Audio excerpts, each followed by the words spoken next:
नमस्कार, बहुत बहुत स्वागत है आपका मनी 9 पर। आप देख रहे हैं क्लोजिंग बज। मैं हूं संदीप ग्रोवर और मार्केट्स रुकने का नाम नहीं ले रहे हैं। मार्केट में जो मोमेंटम है, तेजी है, जो तेजड़ियों की पकड़ है, इनफैक्ट वो थमने का नाम नहीं ले रही है। वो इनफैक्ट मंदड़ियों को पास ऑन करने की तैयारी बिल्कुल भी नजर नहीं आ रही। यानी कि तेजड़ी जो बाजार की पकड़ है वो अपने आप से छोड़ना नहीं चाह रहे हैं। और ये जो मजबूती है, जो तेजी है, वो कहीं ना कहीं अब एफआईएस की तरफ भी अपना रुख करने लगी है। एफआईएस की भी खरीदारी बाजार में धीरे धीरे सही लौटने लगी है, जिसका इम्पैक्ट आज हमने बाजार में बनता हुआ देखा। तो ये जो तेजी बनी है मार्केट में आज के सेशन में, फेड के फैसले से पहले और एफआईएस का जो जोश बढ़ रहा है धीरे धीरे मार्केट में, क्या इससे मंदड़ियों के ऊपर बहुत बड़ा इम्पैक्ट आने वाला है? यानी कि बाजार बहुत बड़ी तेजी के लिए शुरुआत कर रहा है। 25,500, उसके बाद फिर 26,000, फिर रिकॉर्ड हाई भी लगते हुए देखेंगे। इसके ऊपर आज हम खास तौर पे फोकस करेंगे। जल्दी से देखिए आज बाजार की सुर्खियां क्या रही, यानी कि बाजार में ज्यादा एक्शन किस तरफ देखने को मिला। बातचीत करते हैं। हमारे साथ स्टॉक मार्केट टुडे की को फाउंडर वीएलएम वाला कार्यक्रम में शामिल हो चुके हैं। वेरी गुड आफ्टरनून मैम, बहुत अच्छा लग रहा है, स्वागत है आपका, क्योंकि सुबह ही आपसे मुलाकात होती है। तो आज आपसे दोपहर को भी मिलने का मौका मिला, बातचीत करने का मौका मिल रहा है। बहुत स्वागत है आपका, शुक्रिया। Thank you so much. इसीलिए बैकग्राउंड भी चेंज है। अच्छा। यस। तो आप क्या मतलब ऑफिस से नहीं, घर से जुड़ रही हैं? घर से हूँ और आपको मेरी दीवारों पे कुछ पेंटिंग्स भी नजर आएगी। अच्छा।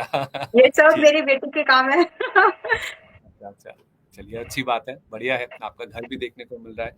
तो आपके एनालिसिस तो लोग सुनते ही हैं, हमारे दर्शक देखते ही हैं, उससे तो फायदा होता ही है।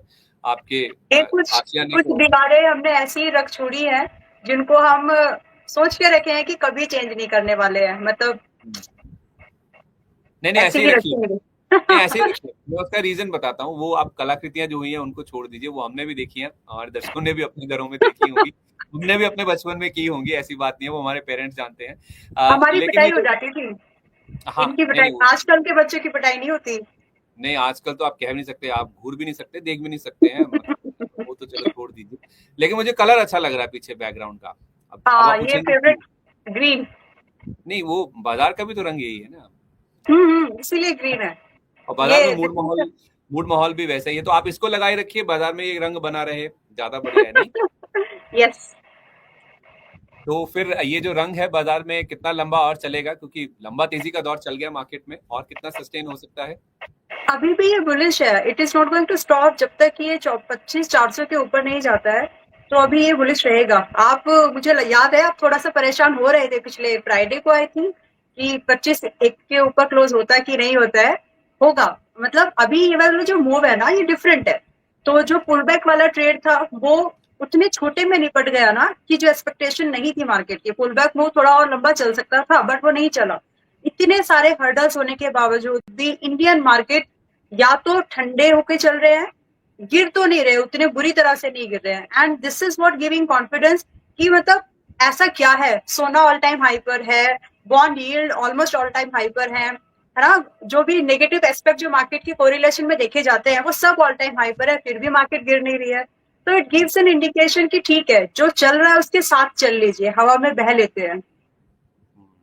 नहीं, हवा ऐसी बहे ना, ये हरे रंग की हवा बहे तो ज्यादा बढ़िया है, मैं वही कह रहा था। फिलहाल लेकिन हरी है, पच्चीस फिलहाल चार सौ हरी है। तक की आप कह रही हैं, तो 25,400 तो ज्यादा दूर नहीं है। वैसे हम कहते हैं ना दिल्ली दूर है, जब 25,000 के आसपास थे ना तब 25,400 बहुत दूर लगता था। अब 25,330 पर हम खड़े हैं, तो उस हिसाब से 70 पॉइंट ही है। मतलब ये मान के चले कि अब ये जो तेजी थी, या ये जो लहर चल रही थी, ये 25,400 पे जाके रुक जाएगी, थमेगी एक बार थोड़ा सा? नहीं थमेगी, रुक नहीं जाएगी थोड़ा सा। मतलब वहां पे आप थोड़ा सा एक ब्रीदर समझ सकते हैं। ट्रेडिंग पॉइंट ऑफ व्यू से एक छोटा सा 100 120 पॉइंट का सेल ऑन राइज का ट्रेड मिल जाएगा, लेकिन मेजर ट्रेंड अगर आपको पकड़ना है तो फिर वही है कि आप फ्यूचर्स में अभी भी लॉन्ग ही रहिए, एट द मनी पुट को बाय कीजिए और अपने व्यू को लॉन्ग में ट्रेड करिए, क्योंकि फिलहाल का जो व्यू है वो लॉन्ग ही है। ठीक है, ओके, परफेक्ट है। तो बैंक निफ्टी पर भी यही व्यू है? हाँ हाँ, बैंक निफ्टी पर भी, इनफैक्ट फाइनेंशियल सर्विसेज पर भी। तो ये व्यू ठीक। फिलहाल चलेगा, लॉन्ग चलेगा। आज ना मेरी सुबह ही बात हो रही थी प्रदीप जी से, प्रदीप हल्दर जी से। वो कह रहे थे अभी तो एफआईएस की खरीदारी शुरू ही नहीं हुई है, मतलब अभी तो हाँ शॉर्ट सिस्टम में है। मतलब आप ये मान के चलिए कि 25,400 पर भले एक बार बाजार रुक जाए, अभी भी जो हमने 25,000 एक बार पार नहीं हो रहा था, अब 25,330 पर हम बैठे हैं। तो इसमें एफआईएस की अभी तो शॉर्ट कवरिंग ही नहीं हुई है, खरीदारी तो बाद की बात है। एग्जैक्टली, अभी तो उनका कंट्रीब्यूशन आया ही नहीं है। तो जब वो आएगा तो फिर वी कैन एक्सपेक्ट कि हम लोग नेक्स्ट लेवल पर पहुंच जाएंगे, नए हाइस बन सकते हैं। अब हाइपोथिकेशन वाली कंडीशन नहीं है ये, अतिशयोक्ति मतलब, लेकिन ये देखिए वो बढ़ाई जा रहा है, लेकिन जो ट्रेंड है वो ट्रेंड है। अभी यहाँ पर हमें मौका ढूंढना है कि हमको कब इस अपसाइड की रैली में बैठ सके, स्पेशली जो स्टॉक्स अभी ज्यादा नहीं भागे हैं। तो लार्ज कैप में उतना बड़ा मूव अभी नहीं हुआ है, मिड कैप ज्यादा पिकअप कर रहे हैं, तो थोड़ा सोच समझ के अगर स्टॉक इस समय लिए गए तो एक अच्छा मूवमेंट, जहां निफ्टी हमें 4-5% का रिटर्न देगी 3-4 क्वार्टर में, दूसरे स्टॉक्स हमको थोड़ा अच्छा रिटर्न दे सकते हैं। ठीक है, और जब एफआई लौट आएंगे तो क्या दीवार का कलर और गहरा हो जाएगा पीछे? देखते हैं, ये बहुत डीप है, ये आपको शायद लाइट में कम लग रहा है but it's very deep. In fact light का इफेक्ट हो सकता है बट इट्स क्वाइट डीप। हाँ, अच्छा, चलिए ठीक है, कोई बात नहीं। और कितना डीप हो इनफैक्ट सकता है ये रंग? मैं हाँ, मैं एक छोटा सा मैं बताती हूँ, मतलब ये कलर इतना क्यों पसंद है। तो प्रॉफिट का तो कलर ये 200 दिन का मूविंग एवरेज होता है, जहां पर बाइंग अक्सर आती है, सबको मालूम है। तो लॉन्ग टर्म का 200 लॉन्ग टर्म के एवरेज के लिए तो 200 डेज के मूविंग एवरेज का कलर भी मैंने मॉडिफाई करके ग्रीन ही रखा है, ताकि आंखों को दिखना चाहिए कि this is a green signal. अच्छा, चलिए ठीक है, अच्छी बात है ये। लेकिन और कितना डीप और कितना गहरा हरा रंग हो सकता है बाजार में, और कितनी मजबूती आ सकती है, नहीं इस बात पर निर्भर करेगा कि और क्या ट्रिगर्स हैं हमारे सामने। इस पर बातचीत कर लेते हैं। मेरे सहयोगी नरेंद्र मेरे साथ जुड़ रहे हैं, उनके पास चलते हैं। नरेंद्र, बहुत स्वागत है आपका। बताइए कहाँ कहाँ नजर रखें, बाजार की तेजी हरे रंग को और बढ़ाने में क्या क्या चीजें मदद कर सकती हैं?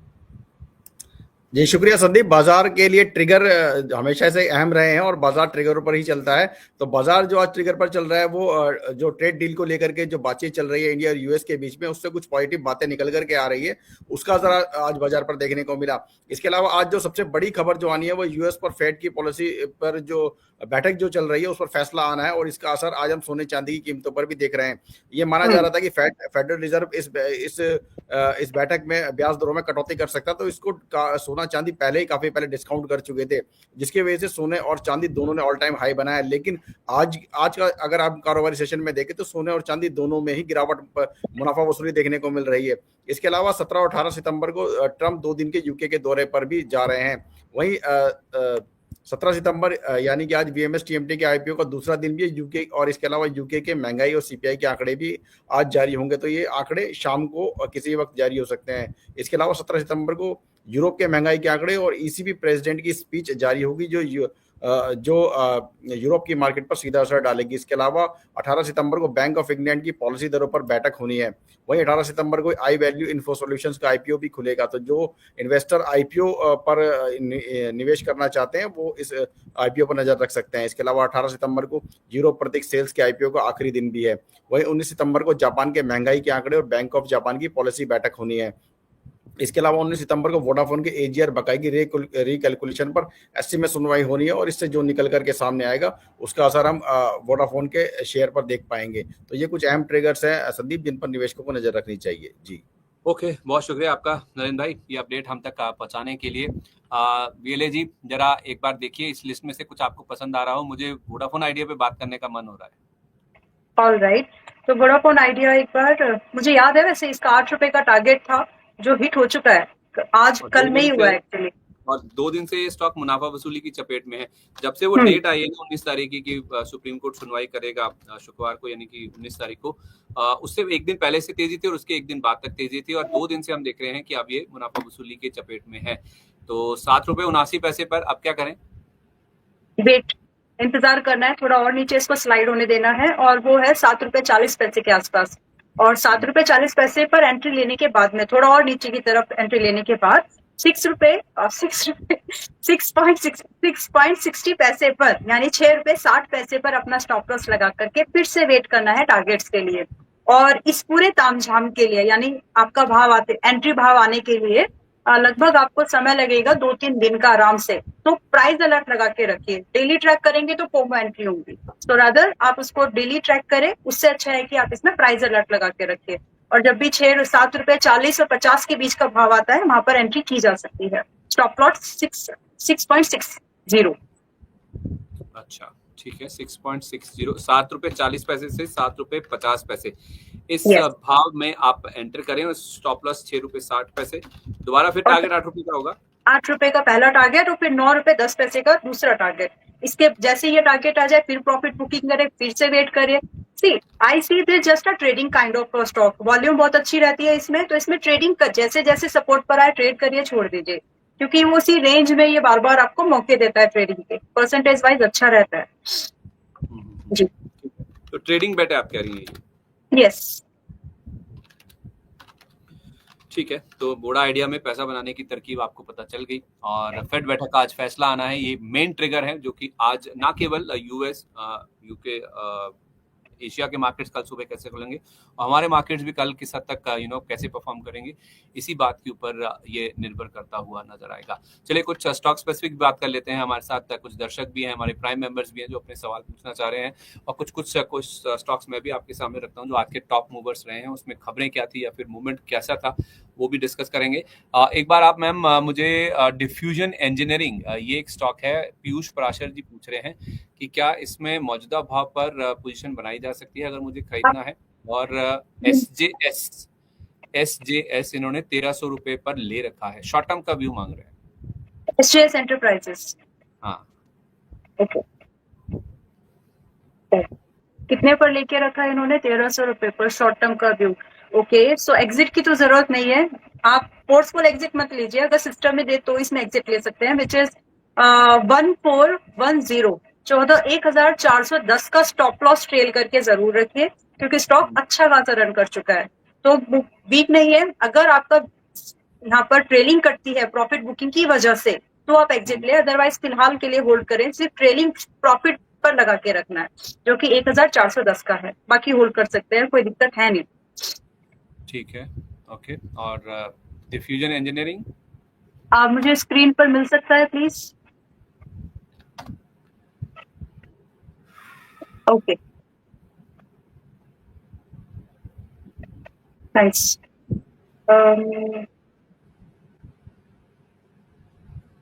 थोड़ा सा तो ये महंगा है, इसको अभी इनको इसका क्या बाइंग बताया है इन्होंने? नहीं खरीदना चाहते हैं?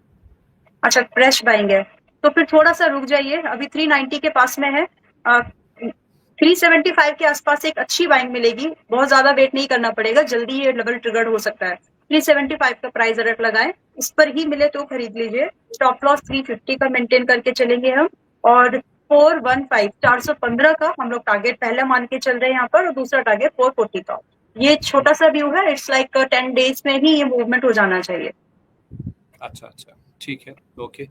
गादिया मीता जी, ये हमारे रेगुलर व्यूअर हैं, इनके सवाल भी लगातार हमारे पास आते हैं। कह रहे हैं संदीप सर, मनी 9 को जैन 2025 से फॉलो करके प्रॉफिट हो ना हो, लॉस नहीं होना चाहिए, इसलिए मेंबरशिप ली, लेकिन कल इसी सेशन में सवाल नहीं लिया, में लेने नहीं लिया, मेरे 5500 का लॉस हो गया।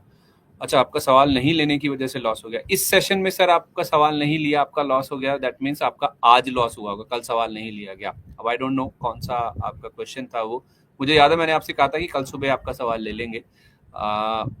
5500 का लॉस केवल इसलिए होगा कि आपका सवाल नहीं लिया गया। थोड़ा सा अगर आप डिटेल में बताएंगे ना तो शायद क्लैरिटी आ पाएगी, क्योंकि जब आप 5500 के लॉस की बात करें तो शेयर का नाम भी बताइए, और क्या ऐसा नहीं पता चला आपको जिस वजह से आप ये कह रहे हैं। अच्छा, आपने आगे भी लिखा है क्यों इसलिए मेंबरशिप ली है, और हर सवाल कराए हैं कि रिप्लाई मिलेगा तो फास्ट डिसीजन ले सके। मैं संदीप सर पर बहुत नाराज नहीं, गुस्सा हूँ कि मेरा 5500 का लॉस करा दिया। ओके, ठीक है। संदीप सर को नैन्सी मैडम का सवाल पैटर्न अच्छा लगता है, वो सवाल लिया, नो प्रॉब्लम, उनका रिप्लाई भी लिया, ये ज़रूरी नहीं था। इसका बदले मेरा सवाल लेते तो लॉस शायद 500 का ही होता था।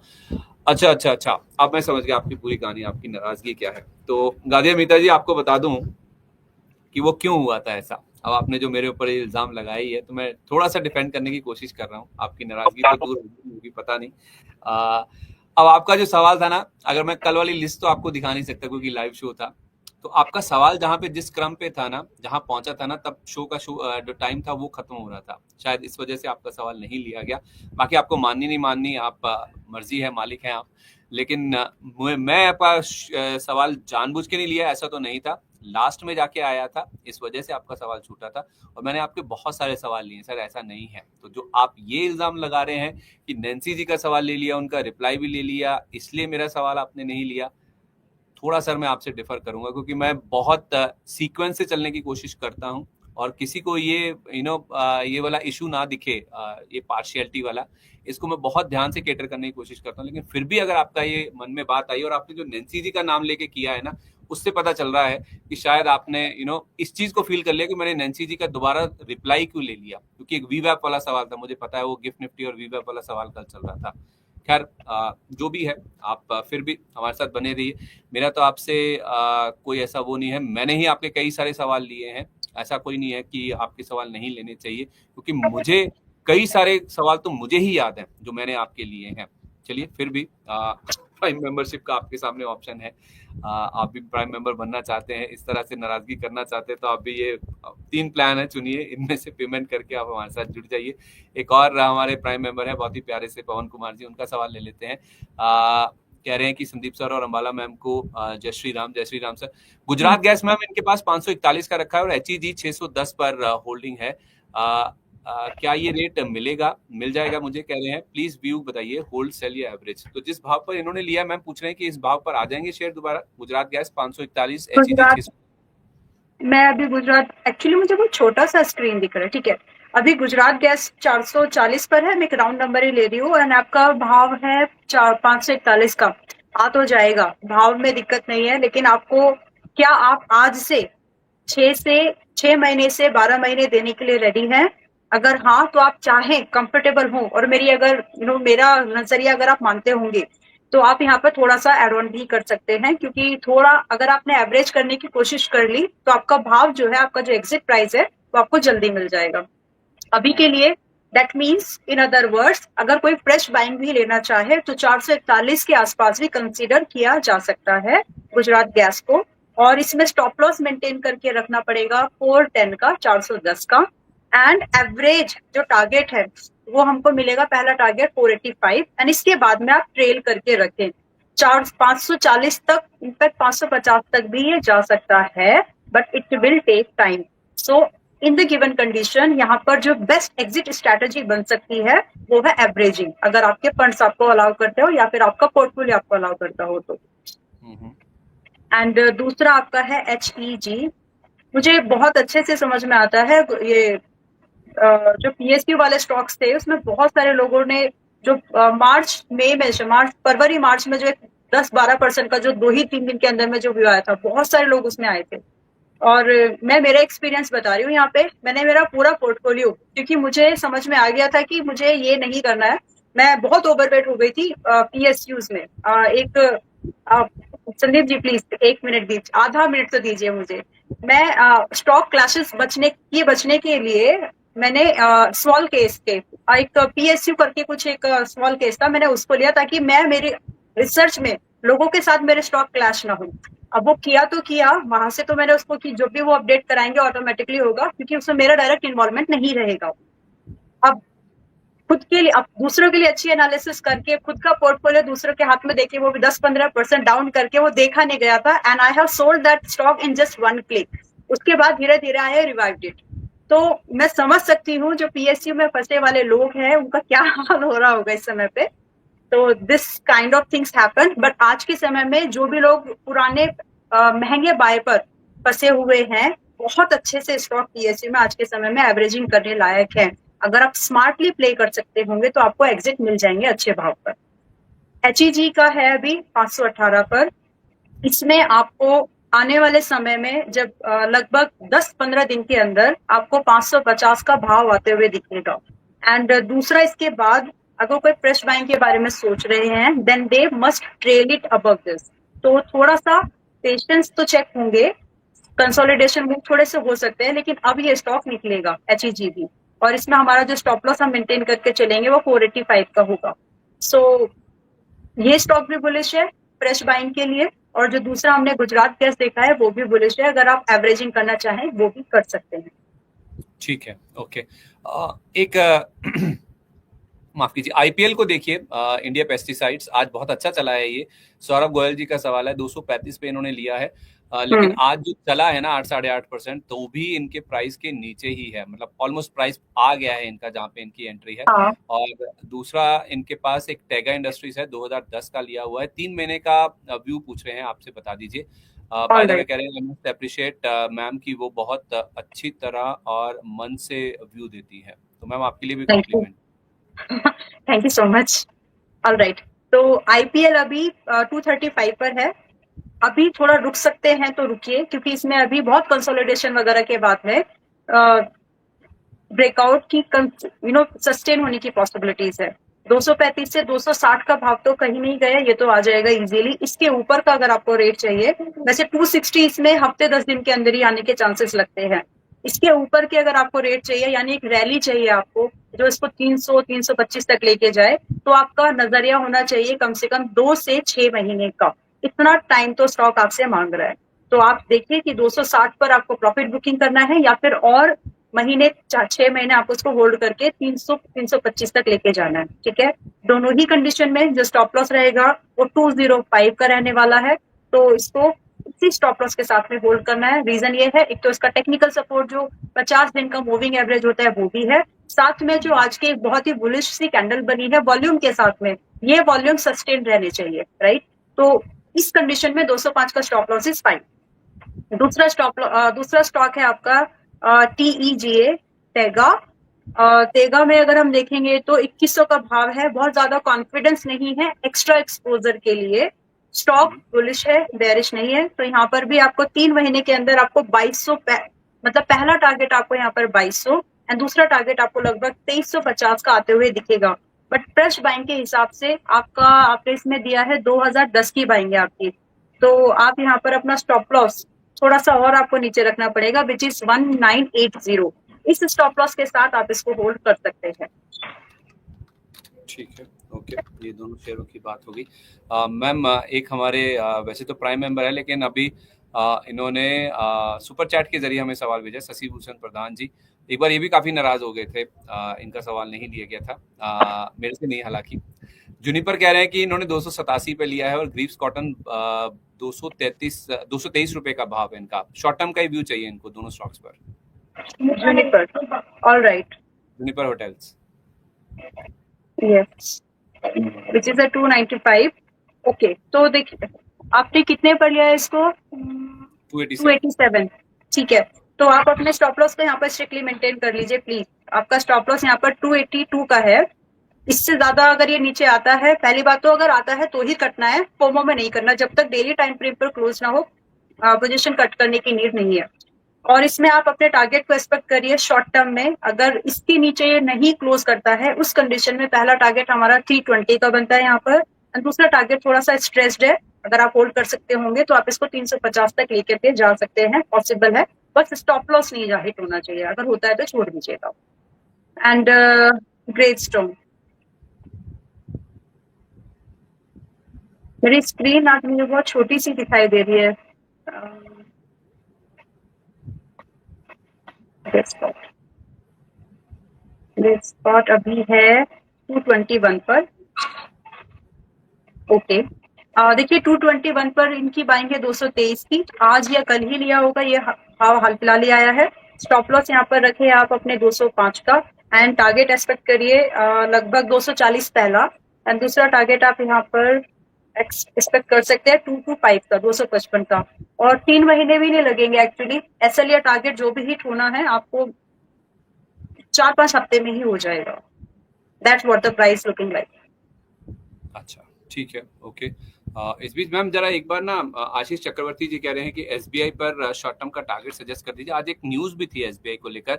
इन्होंने येस बैंक में जो इनका 13.18% स्टेक है, हालांकि स्टेक इनके पास ज्यादा है, इतना पोर्शन इन्होंने बेचना था, वो प्रक्रिया पूरी हो गई, जो कि इनको सुमिटोमो मित्सुई बैंकिंग कॉर्पोरेशन यानी कि एसएमबीसी को बेचना था। 8,889 करोड़ रुपए की रकम में ये हिस्सेदारी बेची गई, जिसकी प्रक्रिया पूरी होती हुई दिखी है। इनफैक्ट येस बैंक को लेकर खबर एक और भी थी कि SMFG जो कि इसी SMBC ग्रुप का ही पार्ट है, वो शायद कार्लाइल ग्रुप से कुछ 4.2% स्टेक और इस बैंक में खरीद सकता है। 51 बिलियन येन में ये शायद सौदा हो सकता है। और इनका जो हिस्सा है वो शायद बढ़कर बाद में 24.2% पर हो जाए, क्योंकि अभी फिलहाल ये 20% के आसपास होल्ड करते हैं, जिसमें से एसबीआई ने 13.18% बेचा। बाकी बैंकों के पास भी खबर था, स्टेक था जो कि इन्होंने बेच दिया है। तो एसबीआई और येस बैंक दोनों पे आपकी राय दीजिए मैम। ओके, तो पहले येस बैंक करके देखते हैं। येस बैंक अभी जो भी लेना चाहते हैं इन्वेस्टमेंट के मायने से, वो थोड़ा बहुत एक्सपोजर के साथ में इसमें आ सकते हैं। 21 रुपए 15 पैसे के पास में ये भी है। स्टॉप लॉस रहता है इसमें 19 रुपए 50 पैसे का, और टारगेट इसमें आपको लगभग 22.5 रुपए का पहला टारगेट शॉर्ट टर्म टारगेट है। और अगर आपका रिस्क एपेटाइट थोड़ा सा आपको अलाउ करे तो आप इसको आगे 25 तक रख सकते हैं। थोड़ी सी तो पोटेंशियल है। और मैं एसबीआई को डिस्कस करने से पहले एक डिस्क्लोजर है। एसबीआई को अभी रिसेंटली हमने 17 जुलाई को मेंबर्स को रिकमेंड किया था 800 से 810 के भाव पर, और हमारा जो पहला टारगेट है यहाँ पर दैट इज 860 जो हिट होगा शायद कल। तो ये एक्टिव कॉल है, क्योंकि इसमें टारगेट हिट नहीं हुआ है तो ये डिस्क्लोजर देना जरूरी था। और रही बात फर्दर आउटलुक की, अभी भी बुलिश है। अभी भी यहाँ पर मुझे तो कोई रिवर्सल के सिग्नेचर या साइंस अभी यहाँ पर नहीं दिख रहे हैं।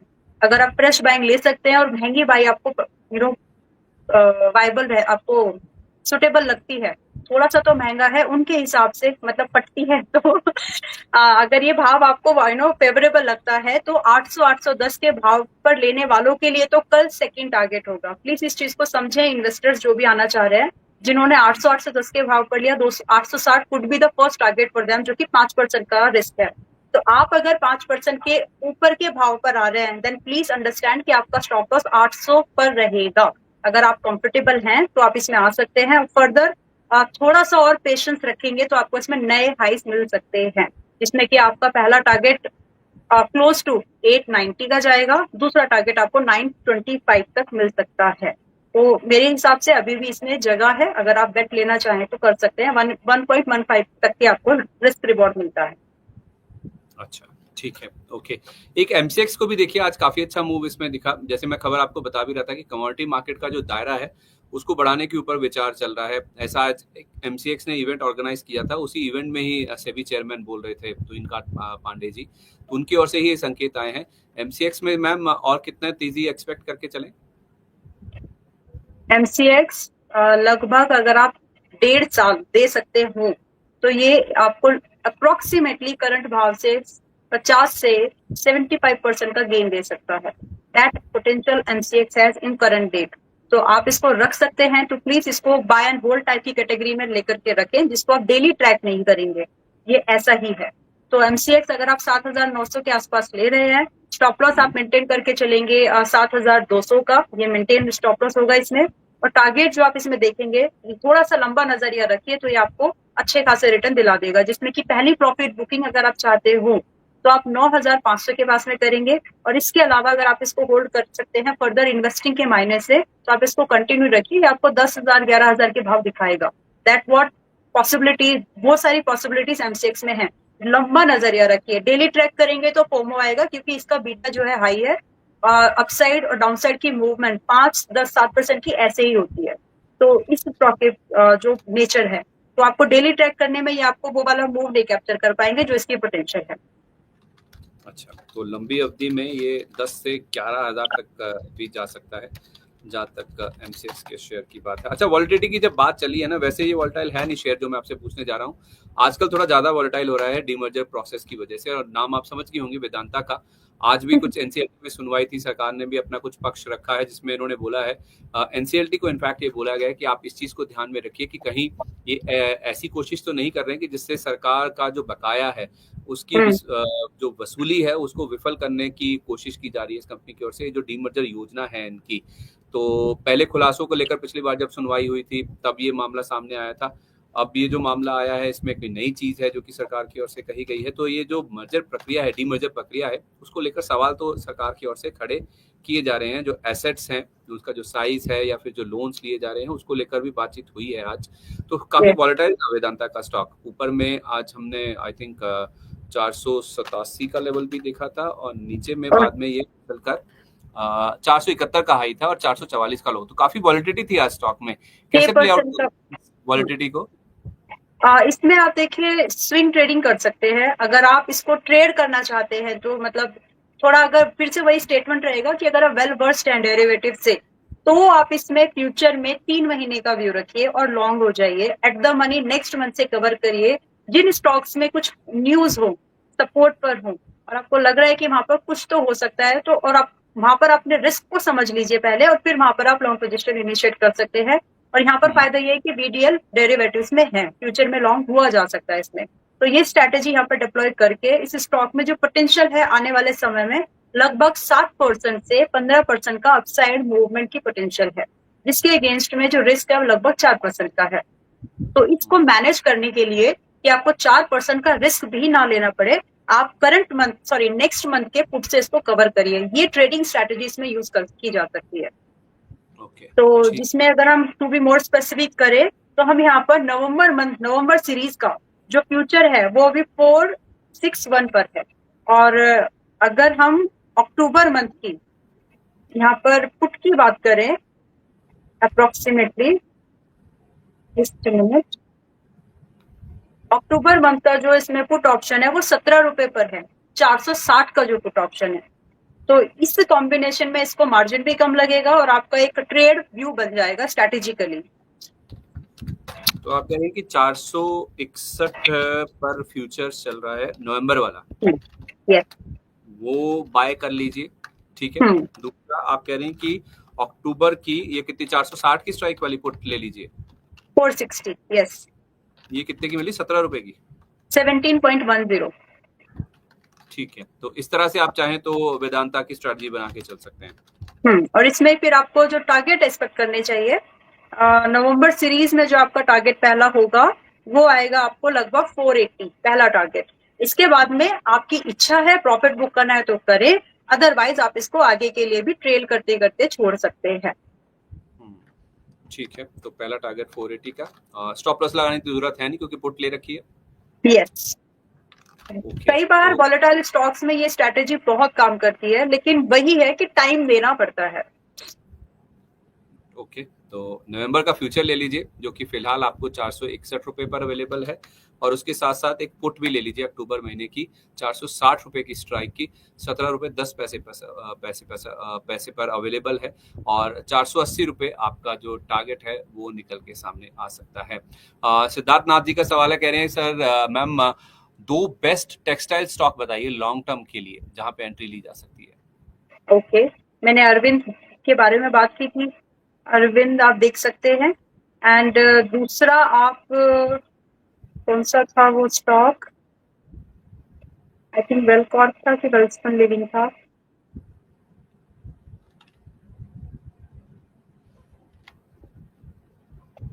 एक मिनट,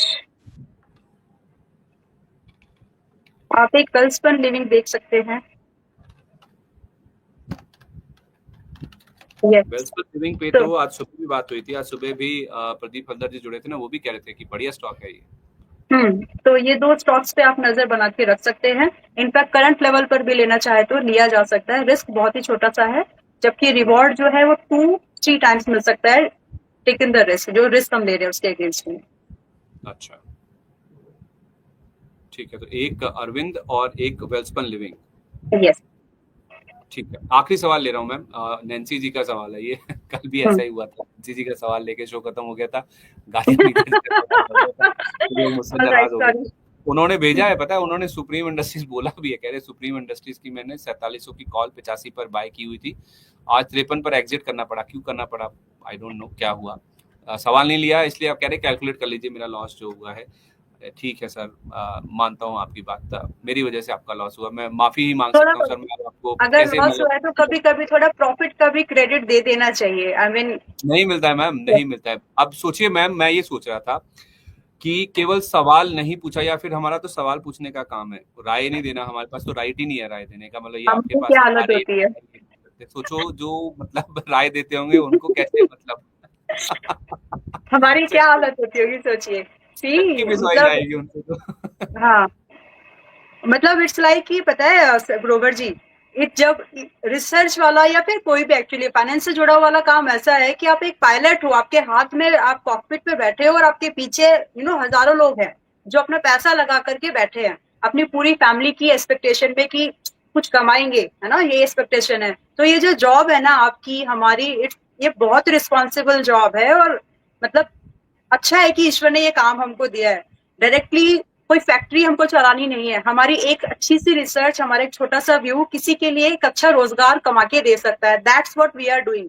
तो बहुत बड़ी बड़ी फैक्ट्रीज चल सकती हैं, है ना, बहुत बहुत सारे लोगों को मुझे तो ऐसे लगता है, मैं तो अच्छा फील करती हूँ कि प्रभु ने, ईश्वर ने हमको अच्छा काम दिया, जिससे कि डायरेक्टली लोगों के घर में अगर हम अच्छा काम करेंगे तो लोगों के पास पैसा आएगा, रोजगार आएगा। That's what we feel. तो I feel happy about it. लेकिन जब कभी लॉस होता है तो लोग उसको एडजस्ट नहीं करते, कि अगर एक ट्रेड में लॉस हुआ है तो बहुत सारे ट्रेड में फायदा भी हुआ है। अभी मैं अच्छा, आपको मतलब, इसका अगर लाइटर नोट पे आप इजाजत दे तो एक छोटा सा आपका आंसर देना चाहूंगा इसका, जो आपने यस कहा है। प्लीज। प्रभु का, ईश्वर का तो हमेशा ही शुक्रिया करना चाहिए, लेकिन लगता है आपका कोई बॉस नहीं है। मेरी बॉस मेरी छोटी बेटी है। अभी अभी हम जब शो में है ना, still she knock, mumma how long. नहीं, उसमें कहता क्या है, मतलब मैं I am not cribbing any which ways, I am not yes complaining, yes yes, just लेकिन जस्ट। इधर से इनकी सुनिए, जिनके लिए हम सवाल कर रहे हैं, जिनके सवाल ले रहे हैं, इधर बॉस है हमारे, इनकी भी सुननी है। तो दोनों तरफ से प्रेशर है। एक प्रेशर रहता है। फिर भी आप लोग बहुत रिस्पॉन्सिबिलिटी, मतलब अभी मैं सुबह से हूँ और फिर से सूट पहन के मुझे बैठने के लिए बोला ना, so it was a toll on me. तो अब आप लोग कैसे मैनेज करते हैं, मतलब I am not so comfortable with that, to be honest. ये बड़े आराम से, कोई ऐसी बात नहीं। अब यही तरीका है इसको सुलझाने का या आंसर करने का। चलिए आखिरी सवाल ले रहा हूँ, फिर शो को खत्म करते हैं। इस आपकी बीच बेटी में भी मेरे पास, मैंने कुछ स्टॉक्स फाइंड किए हैं जो कल मोमेंटम में रह सकते हैं, which may lead to some money to viewers. तो वो अगर चाहे तो हम उसको डिस्कस कर लेंगे, अगर शो में टाइम है तो, वो अदरवाइज ज्यादा कल बढ़िया वगैरह रहेगा। देखेंगे। और आज नैन्सी जी का सवाल नहीं लेते हैं, नैन्सी जी का सवाल सुबह ले लेंगे, शायद इससे मामला थोड़ा सुलझ जाए, सेट हो जाए। है ओके। तो एक तो देखिए, पहला स्टॉक है जो पोकराना करके, मुझे इसका नाम प्रोनाउंस करने में शायद जो भी है, प्लीज डोंट गो विद। हाँ, पीओपी आ रही तो है। हाँ, POKRANA। तो ये अभी चल रहा है 906 पर, और यहाँ पर मुझे लगता है कि इसमें आपको 950 का एक टारगेट आते हुए दिखेगा, 1 या 2 दिन के अंदर में, मैक्सिमम 3-4 दिन, इससे ज्यादा नहीं लगता है। और एक स्टॉप लॉस हम यहाँ पर रख सकते हैं 880 का। दूसरा टारगेट हम यहाँ पर रखेंगे 1030 का। तो ये स्विंग ट्रेडिंग टारगेट्स मिल सकते हैं, हफ्ते भर का टेन्योर, 10 दिन का मैक्सिमम व्यू लेकर के चल सकते हैं हम लोग। दूसरा स्टॉक है यहाँ पर जो मोमेंटम में रहेगा शायद कुछ और दिन भी, वो है पिट्टी इंजीनियरिंग। तो this is now trading at 959, लगभग 960 पर ये भी चल रहा है। एंड कल की मार्केट में अगर ये फ्लैट ओपन हो तो बहुत बढ़िया। अगर फ्लैट ओपन नहीं हो रहा है, या फिर एक रेंज डिफाइन कर लेते हैं एक्चुअली, 940 से लेकर के 965 की रेंज में अगर ये कल के दिन में एंट्री देता है, तो हमें एक टारगेट मिलने की बहुत एक्सपेक्टेशन रहेगी यहाँ पर 1010, पहला टारगेट। एंड दूसरा टारगेट लगभग 1055 का। ये इजी टारगेट है, जिसको बच्चों की भाषा में इजी पीसी लेमन स्क्वीजी बोल देते हैं, बहुत कार्टून्स वगैरह देखते हैं तो ये 2 टारगेट्स हैं जो मिल सकते हैं यहाँ पर। रही बात स्टॉप लॉस, तो 910 का स्टॉप लॉस हम लोग यहाँ पर मेंटेन करके चलेंगे। ये एक स्टॉक हुआ है। और दूसरा स्टॉक, ये स्विंग ट्रेड्स हैं बाय द वे, इसमें बहुत ज्यादा लंबा रैली वाला मूव नहीं है, सिर्फ स्विंग ट्रेडिंग के नजरिए से ही इनको देखना है। एक और स्टॉक है, this is final, that is Gokul. Gokul आज भी मोमेंटम में था, और ये मोमेंटम अभी 1 या 2 दिन और रह सकता है। तो ये मोमेंटम इस स्टॉक को, यस, जो कि अभी चल रहा है 44, ऑलमोस्ट 45 पर चल रहा है अभी। ठीक है। Target stop loss, yes. तो इसमें जो हमको टारगेट मिलेगा 47.50, यानी 47.5 का एक और टारगेट पहला। दूसरा टारगेट हम जो अब ले रहे हैं एंट्री, दूसरा टारगेट यहाँ पर 50 के आसपास मिल सकता है। स्टॉप लॉस जो हमको यहाँ पर लेके चलना है थोड़ा सा डीपर है, विच इज 41.50। तो पहले रिस्क समझ लीजिए, इसमें कंपैरिजन में थोड़ा रिस्क ज्यादा है, हालांकि चांसेस है कि ये टारगेट भी हिट करे। तो रिस्क समझ लीजिए, उसके हिसाब से अपना डिसीजन ले सकते हैं। तो ये 3 स्टॉक को, हाँ, मैं तीनों स्टॉक्स रिपीट कर रहा हूँ। कोपरान पहला है, 906 पर लेना है, 950 1030 का टारगेट, 880 का स्टॉप लॉस। पिट्टी इंजीनियरिंग 940 से 65 की रेंज में खरीदिए, 1010 1055 का टारगेट, 910 का स्टॉप लॉस। गोकुल एग्रो 45 के आसपास है, 4750 पहला टारगेट, फिर 50 रुपए, और उसके बाद स्टॉप लॉस आपका बनता है 41 रुपए 50 पैसे का, राइट? यस। और संदीप जी, हमने पिछली बार, क्या मुझे आपको अगर याद है तो, मुझे एग्जैक्ट याद नहीं कि हमने खादिम डिस्कस किया था पिछली बार नहीं फुटवेयर मुझे याद इंडस्ट्री में। अच्छा नहीं, ठीक है, खादिम ओके। खादिम नहीं हुआ था। लेकिन ये मुझे याद है कि कोपरान और पिट्टी इंजीनियरिंग किसी का सवाल आया था, और पिट्टी इंजीनियरिंग तो आपको ढूंढने में काफी दिक्कत हो रही थी, लेकिन आपने जब चार्ट देखा था आपको काफी अच्छा लगा था। आई थिंक उसके बाद ही आपके रडार पर आया, राइट? मैं किसी अपने दर्शक को क्रेडिट देने की कोशिश कर रहा हूँ, मुझे नाम याद नहीं है, लेकिन आया पर आपके रडार पर है। यस, इससे पहले 6 महीने पहले लगभग हमने डिस्कस किया था, तभी आया था। पिट्टी नाम ये लग रहा है, जैसे पिटाई करने वाला, बच्चों को बोलते हैं जैसे पिट्टी। तो आपकी वंस बॉस देन बॉस आपको काफी याद आती है, मुझे लग रहा है बॉस से पिट्टी याद आ रहा है आपको। नहीं नहीं, ऑलराइट। चलिए, जितने भी स्टॉक्स की बात हुई है, कोई डिस्क्लेमर दर्शकों के सवाल या फिर हमने जो डिस्कस किए हैं? देखिए, being we are a research company, तो कुछ ट्रेड्स हमारे मेंबर्स के पास में भी रह सकते हैं, बट मेरे पोर्टफोलियो में आज की डेट में ऐसा कोई स्टॉक्स नहीं था जो डिस्कस किया है और आज की डेट में मेरे पोर्टफोलियो में है। बाकी माय पोर्टफोलियो इज डिफरेंट।